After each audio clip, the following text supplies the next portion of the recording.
anything brilliantly new. It's just a boxing tournament.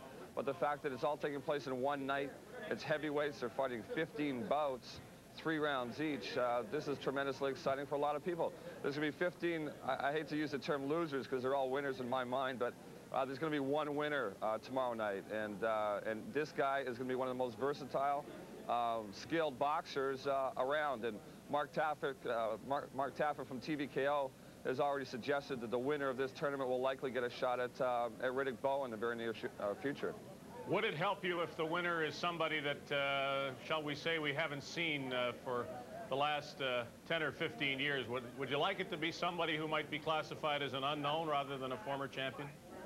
Well, you know, they've said that if Tony Tubbs wins this tournament, he's still Tony Tubbs.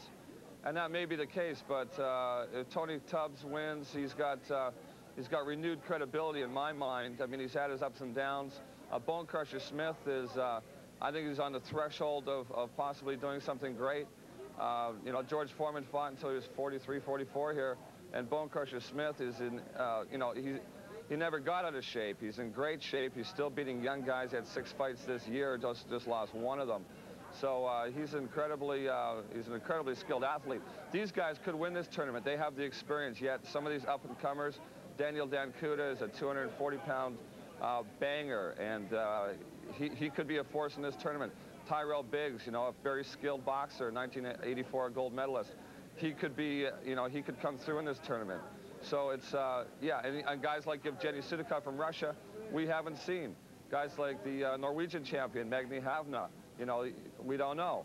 So, yeah, there's a lot of exciting elements to this tournament. A lot of young guys, a lot of international champions, and the veterans. So it's a real horse race in terms of who will win this tournament. Have you been hurt by the fact that some fighters have pulled out, including the British bare knuckle champion that you were promoting heavily, and that the prize money has been altered, shall we say, because investors have pulled out?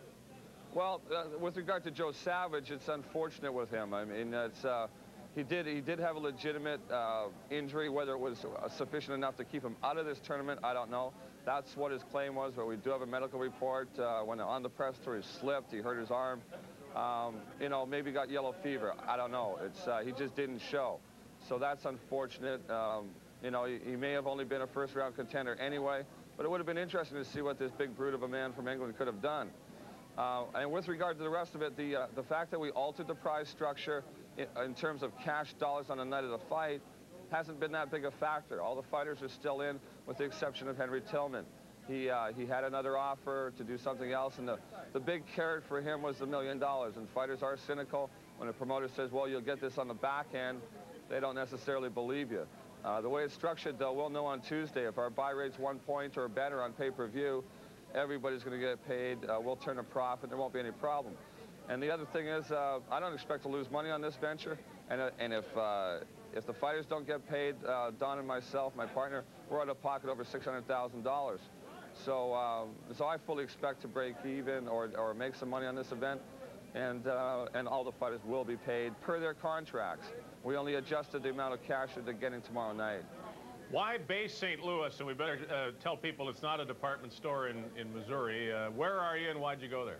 Well, I'll tell you, when I got here and I found that there's a Kmart and a McDonald's and a Burger King, I knew we were on the map. And not to mention Casino Magic here, a beautiful dockside facility on the Bay of St. Louis, just outside the Gulf of Mexico. It's a great facility.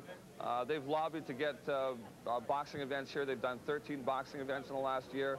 This is by far the biggest event they've done, being a pay-per-view event, but they've done a lot of ESPN shows, USA, even an HBO show here. So, but one of the biggest reasons for coming here was because of the flexibility of the Athletic Commission to allow us to do this type of an event.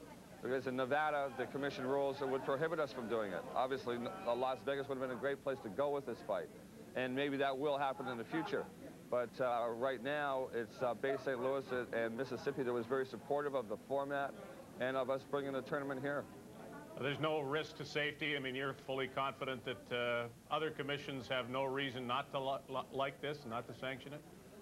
No reason at all. I mean, the rules that they have in place, the legislation, if you will, that would prohibit us from going there is specifically regarding the length of rest between bouts.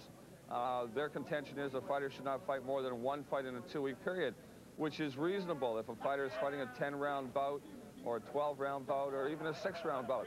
But in this case, we're using some of the world's top professionals that are fighting just three-minute rounds. And in between bouts, they'll be examined by a doctor, and they will have to meet the same requirements they would have to meet if it was their first bout. So, you know, the breaks in between, these guys are going to fight the championship distance of 12 rounds, at least the winner is. 8 guys are going to fight 3 rounds or less. Another 4 guys are going to fight 6 rounds or less. So this is not dangerous. These guys are, you know, I mean, Bone Crusher, Tubbs, and Burt Cooper, these guys have been in wars, 12 rounds, 10 rounds. This is going to be great for them. They love the fact that it's they're short, intense fights where they can give it their all, right? There's no pacing yourself in this, if you will. Trevor, right, let's hope it's not dangerous for you. Good luck to you. Thank you. Oh, thank you, Dave. Now, we need some...